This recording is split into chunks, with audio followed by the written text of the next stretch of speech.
নমস্কার বন্ধুরা, আমি সোনা ব্লগ চ্যানেলে তোমাদের সবাইকে স্বাগত জানিয়ে শুরু করছি একটা নতুন ভিডিও। অনেকদিন পরেই ভিডিওটা শুরু করলাম।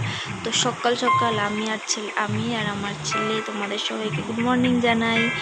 আর এটা ছিল শনিবারের ব্লগ। তো শনিবার ভিডিওটা শ্যুট করে গেছিলাম, আর এডিট করতে পারিনি।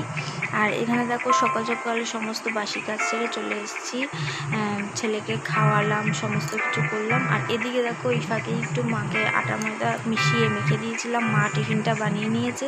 তোমাদের দাদাভাই খাচ্ছে পরোটা আর আলুর তরকারি। আর এদিকে ছেলে বায়না করছে, খাবে না কিন্তু রান্না করবে।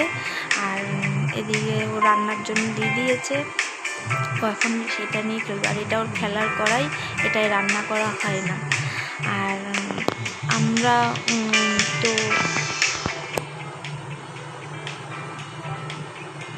আর এদিকে সকালবেলা আমরা খেয়ে নিয়েছিলাম দুধ চা, আমি আর মা, আর কেউ খায়নি। আর দুধ চাটা আমার ভালোই লাগে।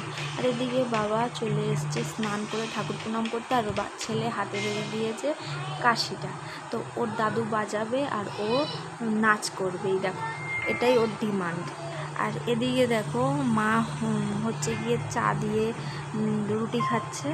আর এদিকে তোমার দাদাভাই একটু রেস্ট নিচ্ছে, কাজে বেরোবে। আর আমিও খেয়ে নিয়েছি সকালের টিফিন, রুটি আর আলু তরকারি। আমি পরোটা খাইনি। তো সব খেয়ে ছেলেকে স্নান করিয়ে ঘুম পাড়িয়ে দিয়েছি। আর এদিকে দেখো শুরু হয়ে গেছে বৃষ্টি। তো বৃষ্টিতে আমাদের বাড়িতে দুধ দিতে আসে দাদু, আটকে পড়েছে আর যেতে পারছে না। আর এদিকে তোমার দাদাভাইয়ের কাজটাও আর হলো না।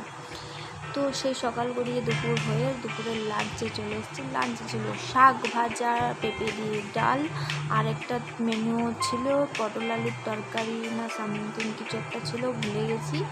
ওটা দিতে পারিনি, কারণ হচ্ছে গিয়ে আমার ছেলের পটি পেয়ে গেছে। আমি খেতে বসলে আমার ছেলের পটি পেয়ে যায়, এটা হচ্ছে রোজকার।